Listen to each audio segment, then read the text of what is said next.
Pagi ini kita akan melihat fakta sejarah yang menyatakan bahwa Yesus Kristus dia bangkit.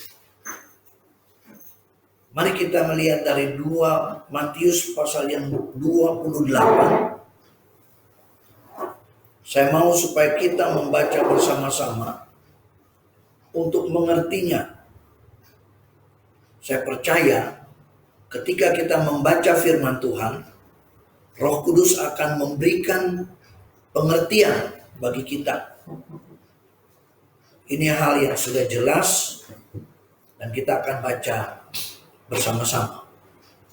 Matius pasal 28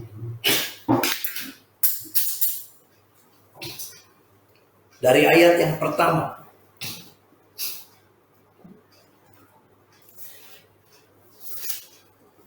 Matius pasal 28 dari ayat yang pertama.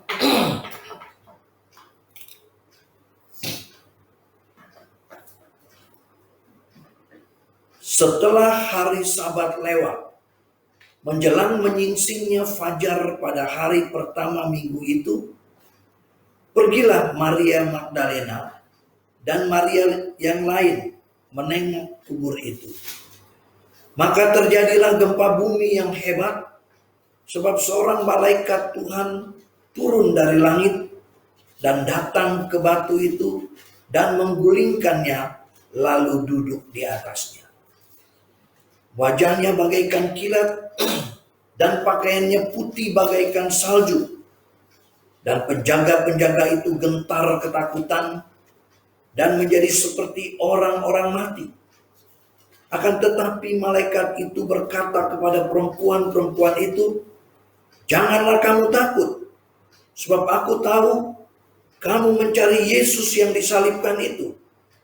Ia tidak ada di sini, sebab ia telah bangkit, sama seperti yang telah dikatakannya. Mari, lihatlah tempat ia berbaring. Dan segeralah pergi dan katakanlah kepada murid-muridnya bahwa ia telah bangkit dari antara orang mati. Ia mendahului kamu ke Galilea. Di sana kamu akan melihat dia. Sesungguhnya aku telah mengatakannya kepadamu." Mereka segera pergi dari kubur itu dengan takut dan dengan sukacita yang besar, dan berlari cepat-cepat untuk memberitahukannya kepada murid-murid Yesus. Tiba-tiba Yesus berjumpa dengan mereka dan berkata, "Salam bagimu." Mereka mendekatinya dan memeluk kakinya serta menyembahnya. Maka kata Yesus kepada mereka, "Jangan takut. Pergi dan katakanlah kepada saudara-saudaraku supaya mereka pergi ke Galilea, dan di sanalah mereka akan melihat aku." Ketika mereka di tengah jalan, datanglah beberapa orang dari penjaga itu ke kota dan memberitahukan segala yang terjadi itu kepada imam-imam kepala. Dan sesudah berunding dengan tua-tua, mereka mengambil keputusan lalu memberikan sejumlah besar uang kepada serdadu-serdadu itu. Dan berkata, "Kamu harus mengatakan bahwa murid-muridnya datang malam-malam dan mencurinya ketika kamu sedang tidur. Dan apabila hal ini kedengaran oleh wali negeri, kami akan berbicara dengan dia, sehingga kamu tidak beroleh kesulitan apa-apa." Mereka menerima uang itu dan berbuat seperti yang dipesankan kepada mereka. Dan cerita ini tersiar di antara orang Yahudi sampai sekarang ini. Dan ke-11 murid itu berangkat ke Galilea, ke bukit yang telah ditujukan Yesus kepada mereka. Ketika melihat dia, mereka menyembahnya. Tetapi beberapa orang ragu-ragu.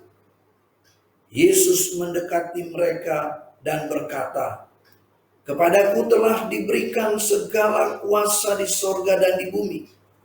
Karena itu pergilah dan jadikanlah semua bangsa muridku, dan baptislah mereka dalam nama Bapa dan Anak dan Roh Kudus. Dan ajarlah mereka melakukan segala sesuatu yang telah kuperintahkan kepadamu. Dan ketahuilah, aku menyertai kamu senantiasa sampai kepada akhir zaman." Sampai sedemikian pembacaan firman Tuhan pada pagi ini di hari kebangkitan Yesus Kristus yang kita rayakan atau disebut hari Paskah. Kita melihat ayat yang pertama. Setelah hari Sabat lewat, hari Sabat itu merupakan Sabtu, ya, hari perhentian lewat, menjelang menyingsingnya fajar pada hari pertama minggu itu. Jadi sebetulnya hari pertama adalah minggu. Pergilah Maria Magdalena dan Maria yang lain menengok kubur itu. Maka terjadilah gempa bumi yang hebat, sebab seorang malaikat Tuhan turun dari langit dan datang ke batu itu dan menggulingkannya, lalu duduk di atasnya. Wajahnya bagaikan kilat dan pakaiannya putih bagaikan salju. Dan penjaga-penjaga itu gentar ketakutan dan menjadi seperti orang-orang mati.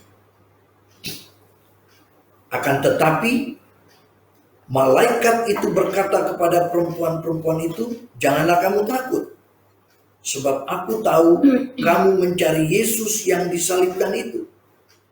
Ia tidak ada di sini, sebab ia telah bangkit, sama seperti yang telah dikatakannya. Mari, lihatlah tempat ia berbaring. Dan segeralah pergi dan katakanlah kepada murid-muridnya bahwa ia telah bangkit dari antara orang mati. Ia mendahului kamu ke Galilea. Di sana kamu akan melihat dia. Sesungguhnya aku telah mengatakannya kepadamu." Bapak Ibu saudara-saudara yang kekasih, beberapa ayat pertama yang kita baca ini memberitakan tentang pernyataan, fakta, fakta sejarah, saksi mata. Beberapa ayat ini diungkapkan oleh malaikat Tuhan. Fakta kebangkitan Yesus itu dinyatakan jelas oleh malaikat Tuhan. Malaikat yang menyatakan kepada perempuan-perempuan ini. Dan juga ada saksi mata lain, yaitu tentara, penjaga. Jadi Yesus bangkit merupakan fakta sejarah. Dan dia benar-benar bangkit. Nah, kalau kita pelajari hukum pada saat ini, dua saksi dianggap sah. Nah, kalau kita melihat saksi ini lebih dari dua. Lebih dari dua orang. Bahkan tambah lagi malaikat. Jadi begitu kuat hal yang menyatakan bahwa Yesus itu bangkit, benar-benar bangkit. Sekali lagi, Yesus benar-benar bangkit. Di ayat yang pertama sampai yang ketujuh itu kalimat ungkapan malaikat Tuhan. Dan juga ada reaksi dari tentara. Nah, sekarang kita melihat mereka segera pergi dari kubur itu dengan takut dan dengan sukacita yang besar dan berlari cepat-cepat untuk memberitahukannya kepada murid-murid Yesus. Tiba-tiba Yesus berjumpa dengan mereka dan berkata, "Salam bagimu." Mereka mendekatinya dan memeluk kakinya serta menyembahnya. Maka kata Yesus kepada mereka, "Jangan takut. Pergi dan katakanlah kepada saudara-saudaraku supaya mereka pergi ke Galilea dan di sanalah mereka akan melihat aku." Pertama kita perhatikan kalimat malaikat, para malaikat itu. Lalu malaikat menyuruh perempuan-perempuan ini untuk pergi, dan mereka pergi. Nah, di pertengahan jalan Yesus menyatakan dirinya. Kita lihat di sini ayat yang ke-9. Tiba-tiba Yesus berjumpa dengan mereka dan berkata, "Salam bagimu." Ini fakta lagi. Setelah malaikat menyatakan itu, lalu mereka, perempuan ini pergi, di tengah jalan Yesus menyatakan diri. Yesus mengungkapkan salam bagimu kepada perempuan itu. Dan di sini mereka mendekatinya dan memeluk kakinya serta menyembahnya. Ada interaksi antara Yesus dan perempuan yang akan pergi untuk memberitahu kepada para murid yang lain. Sekali lagi, Yesus bangkit itu fakta. Siapa yang menyatakan itu? Yang pertama, ayat yang kita lihat ini adalah malaikat Tuhan. Dan itu juga disaksikan oleh tentara yang jaga. Malaikat ini memberitahu kepada perempuan-perempuan itu, suruh pergi ke tempat yang sudah ditentukan. Sekali lagi, ketika di perjalanan, Yesus menyatakan diri. Jadi Yesus sudah tidak dikubur itu. Betul-betul dia sudah bangkit dan dia hidup. Dia berkata-kata. Yesus bangkit dan Yesus hidup. Lalu kita lihat lagi fakta berikut. Ya. Dengan jelas Yesus menyatakan, ya, jangan takut. Pergi dan katakanlah kepada saudara-saudaraku supaya mereka pergi ke Galilea dan di sanalah mereka akan melihat aku. Dan ini merupakan janjinya. Jadi saya mau nyatakan sekali lagi, Yesus bangkit. Dan ini ada fakta sejarah dan saksi mata. Di perjalanan para perempuan itu jalan, Yesus menyatakan diri. Dia hidup. Yesus bangkit dan dia hidup. Ini fakta. Nah, sekarang kita melihat reaksi dari yang lain. Ayat yang ke-11. Ketika mereka di tengah jalan, datanglah beberapa orang dari penjaga itu ke kota dan memberitahukan segala yang terjadi itu kepada imam-imam kepala. Fakta berikut, para penjaga mereka pergi ke kota dan mereka memberitahukan kepada imam-imam kepala, pelayan-pelayan yang menamakan diri pelayan Tuhan, yang memberitakan pengajaran-pengajaran yang boleh dikatakan mengarahkan orang kepada Tuhan.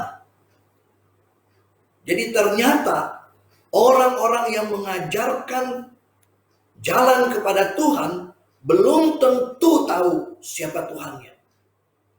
Imam kepala, imam-imam di sini, mereka disegani merupakan tokoh masyarakat, tokoh agama, tentara atau penjaga itu yang menyaksikan secara jelas, pergi memberitahukan kepada mereka, kepada imam-imam.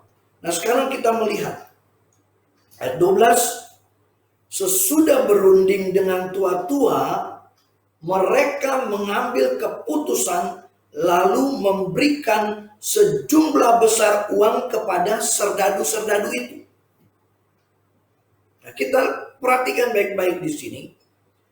Penjaga atau serdadu ini melihat fakta Yesus bangkit. Kemudian dia melaporkan, dia menceritakan kepada imam-imam kepala. Reaksi daripada imam-imam kepala, bukannya dia kaget, surprise, lalu percaya kepada Yesus dan menyesali dosa-dosa mereka, tetapi ini berbeda sekali. Bahkan mereka berunding. Hasil perundingannya atau hasil rapatnya adalah mereka memberikan sejumlah besar uang kepada serdadu-serdadu itu. Dan berkata, kamu harus mengatakan bahwa murid-muridnya datang malam-malam dan mencurinya ketika kamu sedang tidur.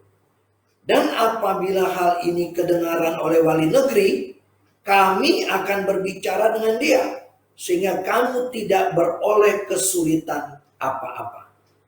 Mereka menerima uang itu dan berbuat seperti yang dipesankan kepada mereka. Dan cerita ini tersiar di antara orang Yahudi sampai sekarang ini. Bapak Ibu saudara-saudara jemaat GKRI Proskinio yang saya kasih dalam Tuhan Yesus Kristus. Kembali kita melihat di sini bahwa serdadu itu fakta atau saksi mata, dia menceritakan kepada imam-imam kepala. Sekali lagi, imam-imam kepala ini rapat atau berunding. Dan keputusannya adalah imam-imam kepala ini memberikan uang, sejumlah uang besar kepada serdadu-serdadu itu. Coba kita perhatikan. Untuk memutarbalikkan fakta, imam-imam kepala ini rela memberikan uang kepada serdadu itu, menyogok. Jadi istilah sogok menyogok itu sudah ribuan tahun. Bahkan untuk memanipulasi kabar tentang Kristus Yesus itu juga sudah dikerjakan. Dan banyak orang memanipulasi kebangkitan Yesus. Dan banyak orang menolak kebangkitan itu. Walaupun manusia menolak kebangkitan Yesus, walaupun manusia tidak percaya akan kebangkitan Yesus, tapi fakta menyatakan Yesus bangkit. Yesus yang bangkit itulah yang kita percayai. Yesus bangkit. Fakta. Yesus bangkit. Nah, upaya dari imam-imam kepala, tokoh-tokoh spiritual, pengajar-pengajar agama, memanipulasi, menyangkal kebangkitan Yesus ini. Dan mereka rela mengeluarkan uang. Coba kita pikirkan, dari mana uang mereka itu?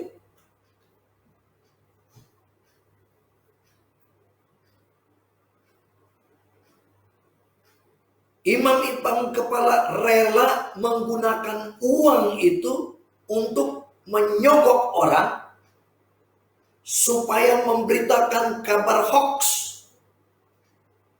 kabar bohong. Kenapa kabar bohong?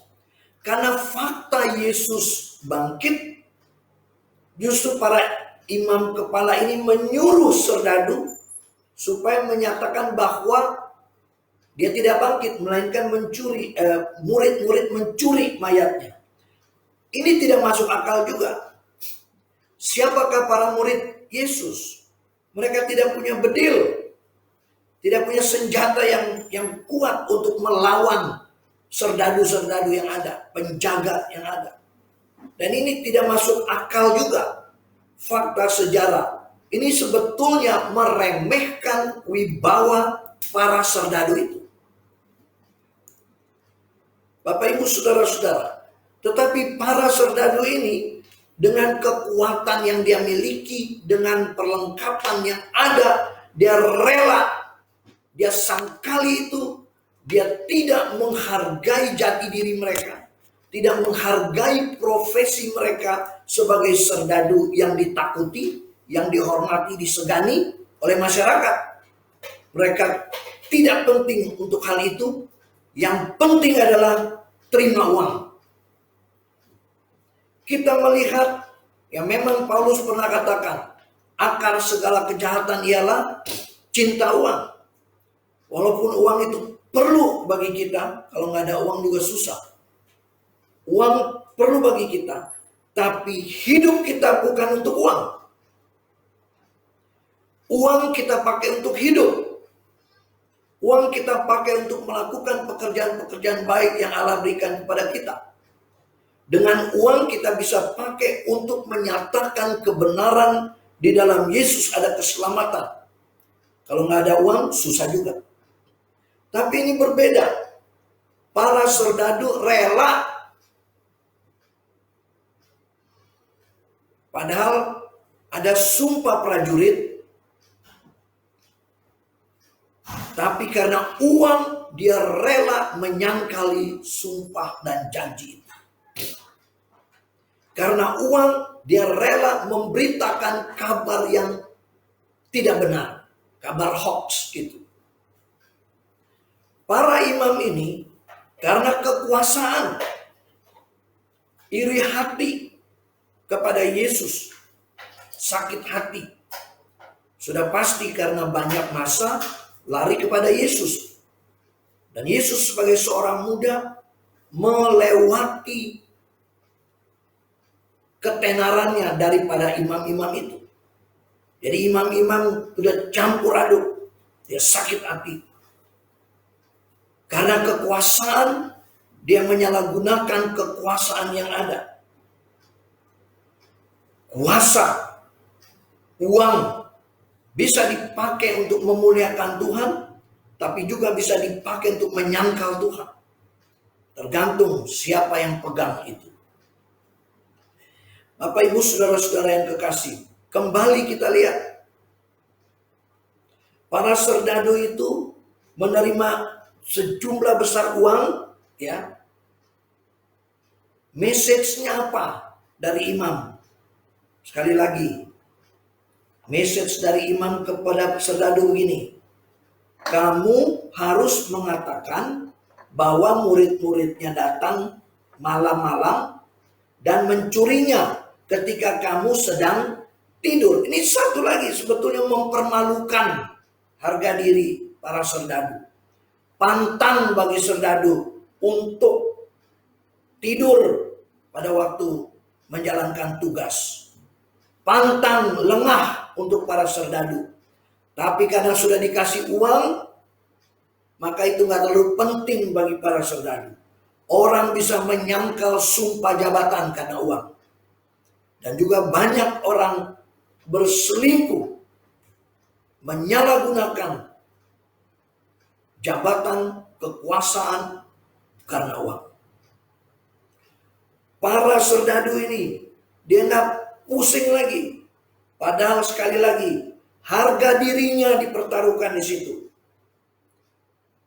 Konditonya, kredibilitas hidup, nama baik dari serdadu itu dipertaruhkan di situ. Mereka tidak pikirkan itu. Yang penting dapat uang. Orang kalau sudah digelapkan matanya dengan uang, apapun dia bisa kerjakan. Dan semua, ya kalau memang tujuannya hanya uang, akan hancur karena uang. Imam kepala memberikan sejumlah besar uang kepada serdadu itu. Dan serdadu itu terima. Nah, lalu ada jaminan lagi untuk para serdadu yang diberikan oleh imam. Kalimatnya seperti ini. Ayat 14. Dan apabila hal ini kedengaran oleh wali negeri, kami akan berbicara dengan dia, sehingga kamu tidak beroleh kesulitan apa-apa. Ini kalau kita perhatikan, para imam ini punya pengaruh juga kepada wali negeri, kepada pemerintahan pada saat itu. Tokoh-tokoh rohani punya pengaruh kepada pemerintahan. Nah, kalau ini dipakai untuk membelokkan sesuatu, maka hancurlah. Imam kepala ini tidak menyadari dengan sungguh-sungguh apa yang harus mereka lakukan. Bapak Ibu saudara-saudara yang kekasih, sekali lagi, imam kepala berikan kepada serdadu uang dan juga kenyamanan, ketenangan. Kamu lakukan kebohongan, saya yang bertanggung jawab dan saya akan bicara kepada wali negeri. Penipuan-penipuan terjadi, kebohongan terjadi. Kalau kebohongan-kebohongan yang diulang-ulang-ulang itu bisa menjadi dianggap seperti kebenaran. Ini sangat berbahaya. Dan ini fakta. Sekali lagi, fakta Yesus bangkit. Malaikat yang menyatakan itu, para perempuan yang menjadi saksi mata juga, dan serdadu yang jaga mayat Yesus pun tahu bahwa Yesus bangkit. Jadi sejarah menyatakan bahwa Yesus bangkit. Kalau sekali lagi, kalau orang nggak percaya Yesus bangkit, itu terserah. Tapi faktanya Yesus bangkit. Bagi saya, Yesus bangkit. Yesus hidup.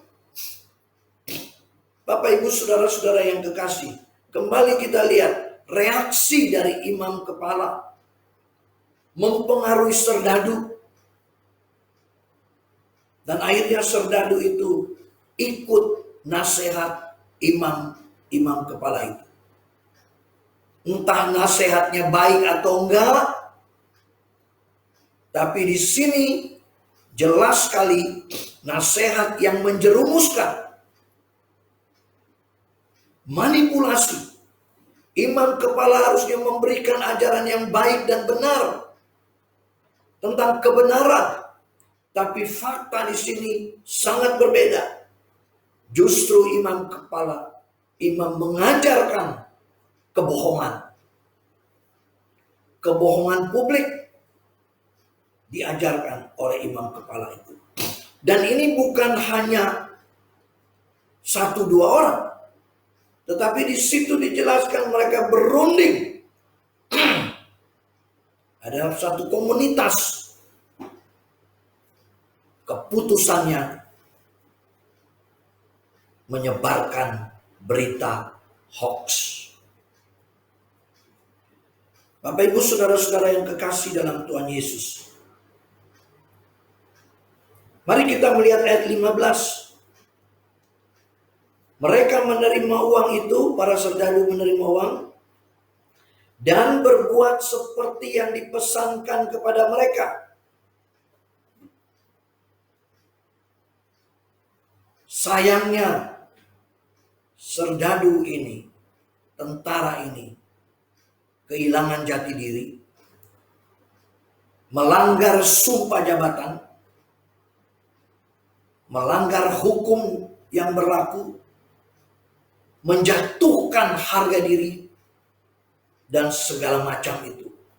Lalu bagaimana orang yang model begini bisa dipercaya? Tidak akan mungkin.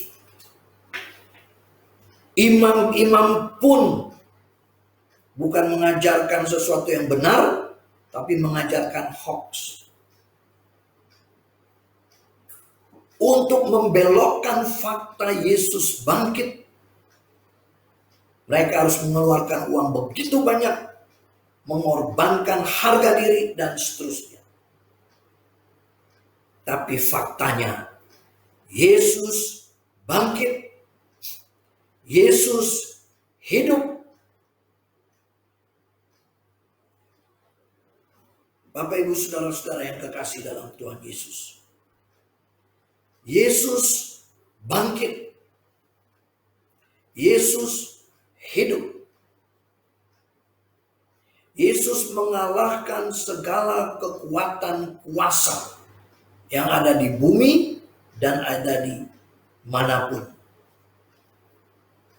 Ketika Yesus masuk, dia dikuburkan, dia turun dalam kerajaan maut, dia ambil kunci kerajaan maut itu. Dan dia nyatakan, akulah Yesus, menang atas segala peperangan yang ada. Oleh sebab itu, musuh yang terakhir dikalahkan adalah maut. Kita melihat 1 Korintus pasal 15 ayat 26. 1 Korintus pasal 15 ayat 26. Coba dibaca. Silakan dibaca. Untuk menunjukkan saja musuh yang terakhir. Ini fakta. Fakta sejarah. Silakan. 1 Korintus 15 ayat 26. Musuh yang terakhir yang keras. yang dibinasakan ialah maut. Tolong baca sih. Musuh yang terakhir yang dibinasakan ialah maut. Musuh yang terakhir yang dibinasakan adalah maut.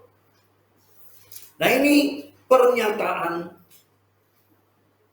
Rasul Paulus yang sebagai pengajar agama, orang yang hebat, yang terkenal pada waktu itu, bahkan sekaligus dia sebagai seorang penentang awalnya.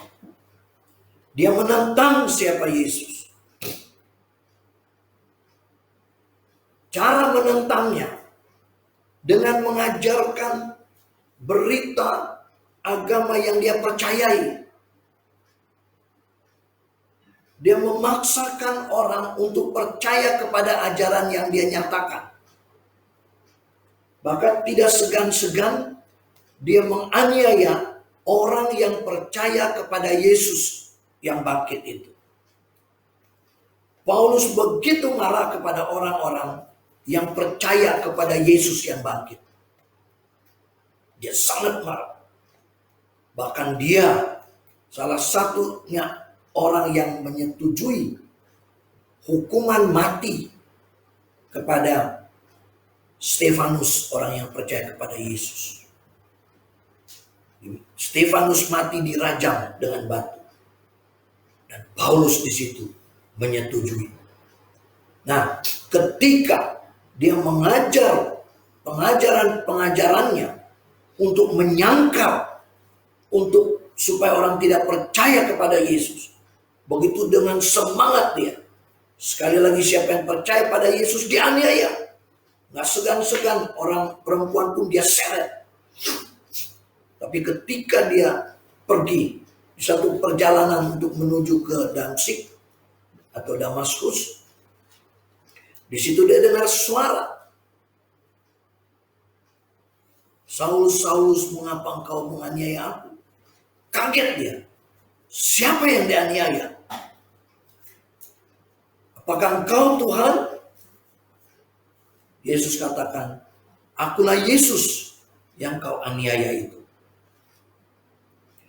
Paulus memberitakan Tuhan, Tuhan dalam hidupnya, tapi dia tidak mengenal siapa Tuhan. Sampai Tuhan sendiri yang menyatakan dirinya kepada Paulus, baru dia bisa percaya.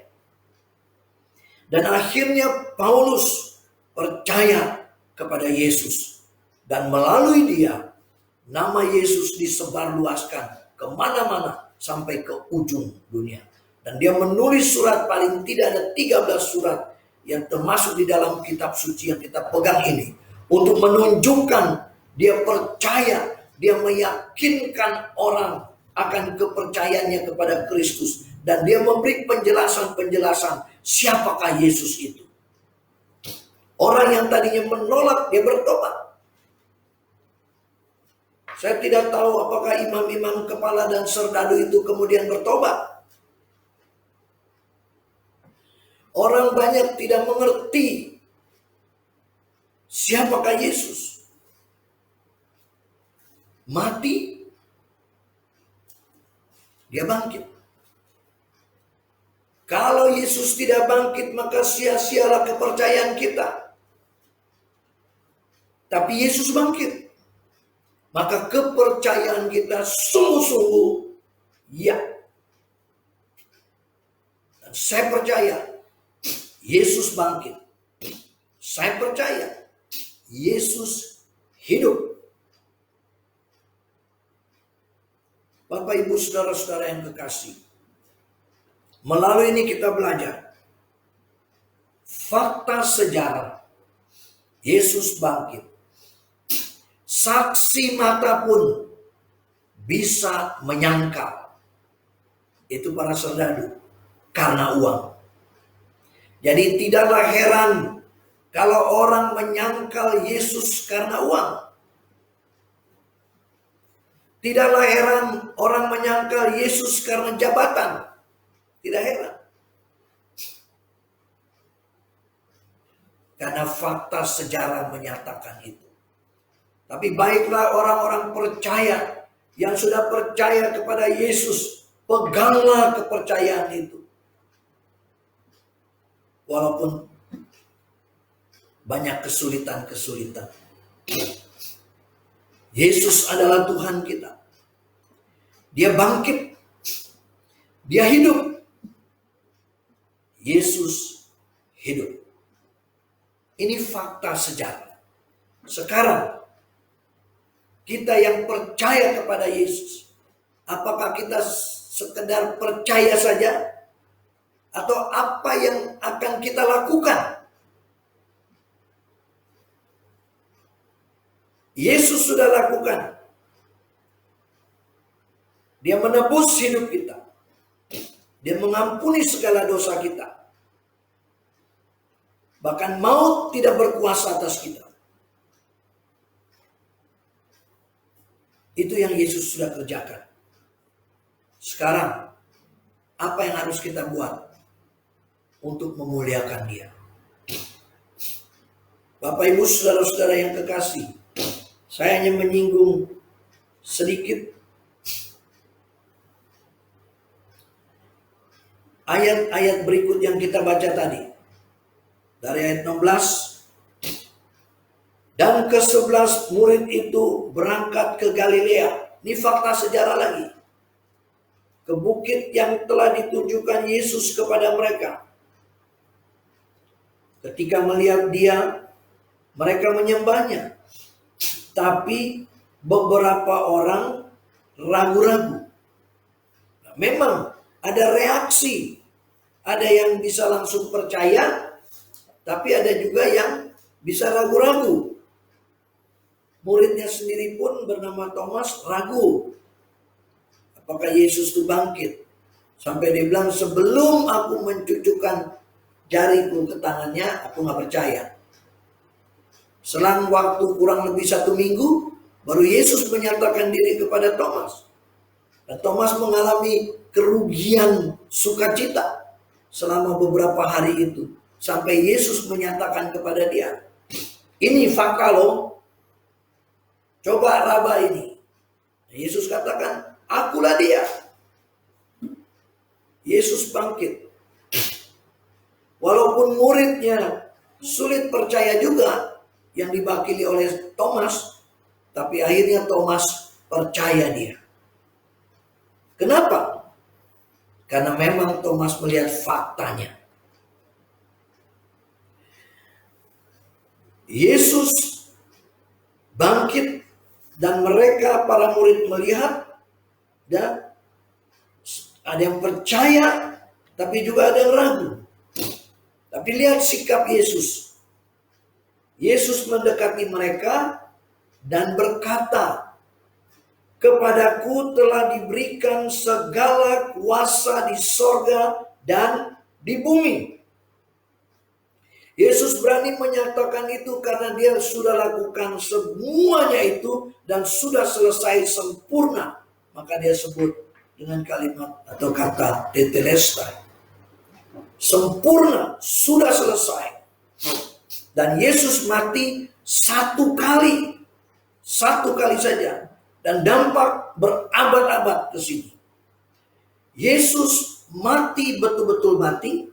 Dan Dia bangkit. Dia hidup, betul-betul hidup. Dan Dia juga sudah katakan, akulah jalan kebenaran dan kehidupan. Dia hidup. Di dalam Yesus ada hidup, karena memang Dia hidup. Yang lain ada yang bangkit. Lazarus pernah Yesus bangkitkan. Tapi Lazarus mati. Setelah bangkit itu, mati lagi. Nabi Elia, dia tidak mati, dia naik ke surga. Tetapi dalam sejarah manusia, hanya Yesus satu-satunya. Dia bangkit dan Dia hidup. Kemudian Dia naik ke surga. Hanya Dia satu-satunya. Bapak Ibu saudara-saudara yang kekasih. Yesus hidup. Karena Dia bangkit. Lalu Dia katakan, kepadaku telah diberikan segala kuasa di sorga dan di bumi. Dia berani menyatakan ini dengan jelas. Dia layak satu-satunya.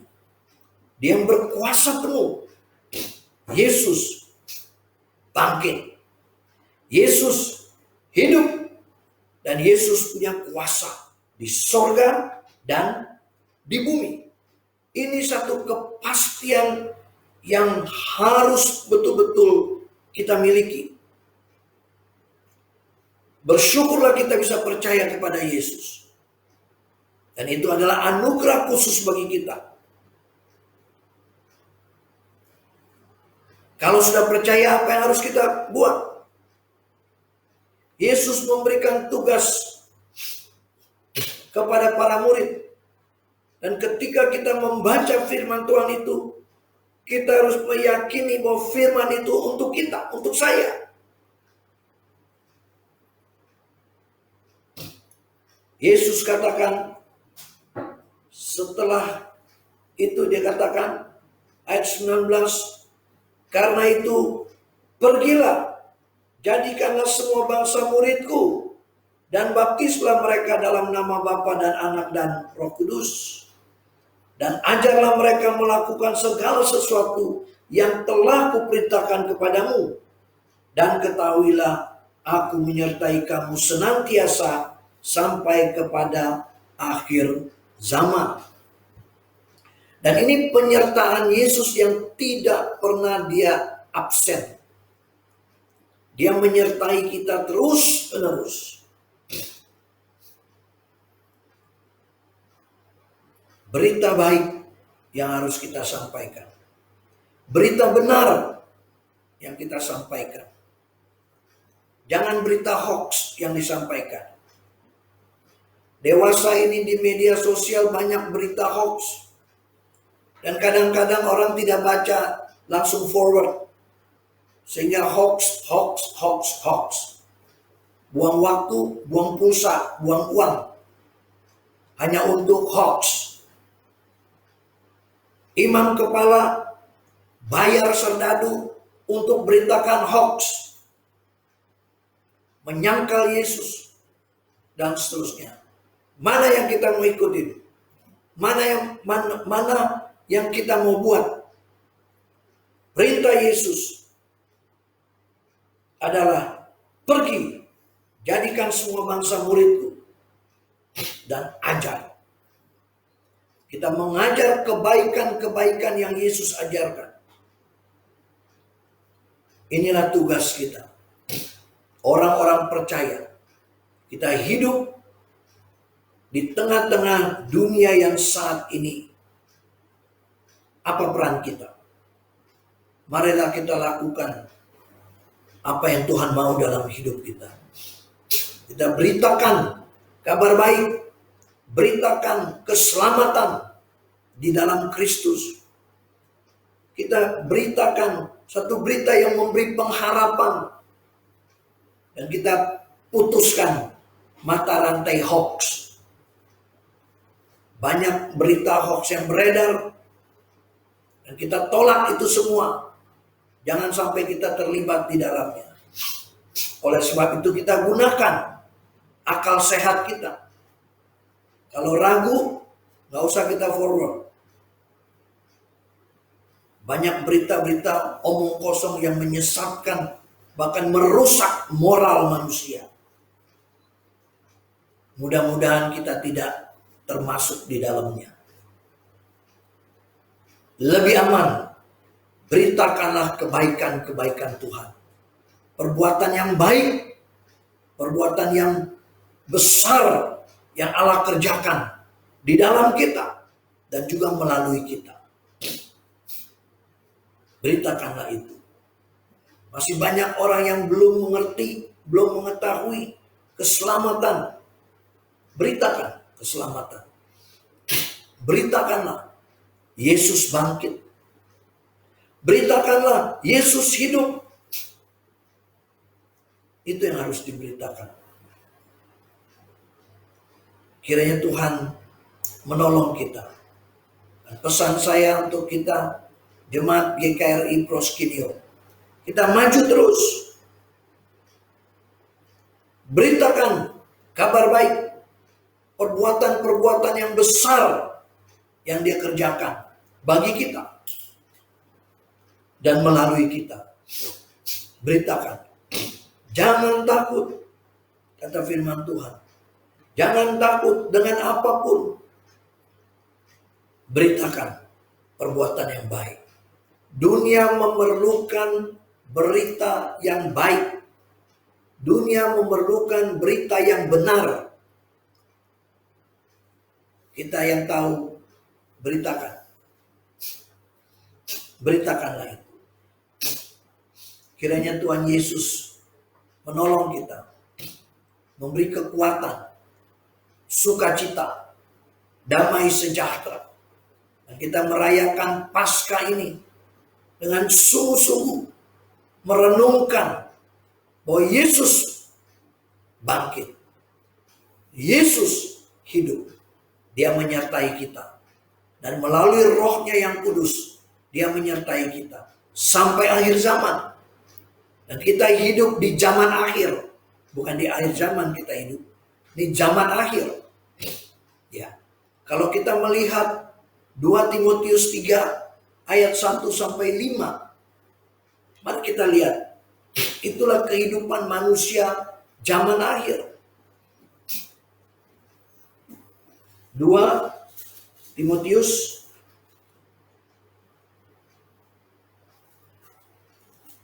kita lihat ya sebentar.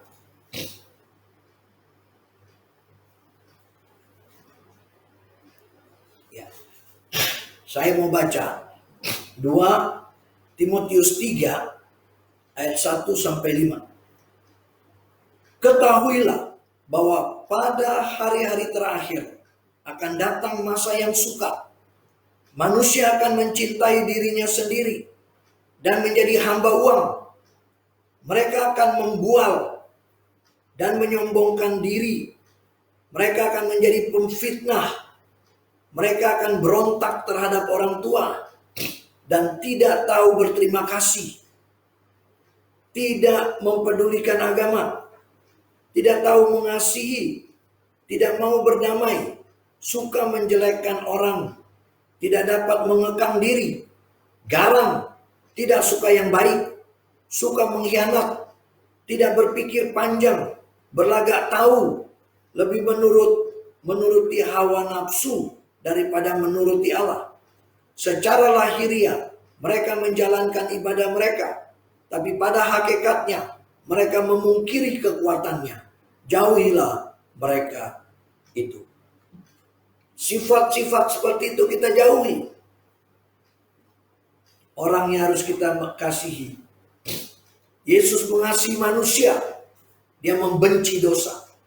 Yesus tidak pernah membenci manusia. Yang dibenci adalah dosanya. Jadi harus dipisahkan antara manusia dan dosanya. Yesus mengasihi manusia. Dia mau menyelamatkan manusia. Tapi Yesus benci terhadap dosanya. Dia tidak mau kompromi dengan dosa. Maka dia harus mati untuk menggenapi murka Allah yang dicurahkan kepada dia. Untuk mewakili manusia yang berdosa. Yesus mencari saudara. Yesus mengasihi saudara. Yesus mengasihi saya. Siapapun saudara yang mendengarkan berita ini. Yesus mengasihi saudara. Dan Yesus mau menyelamatkan hidup saudara. Apapun permasalahannya. Yesus sanggup menolong.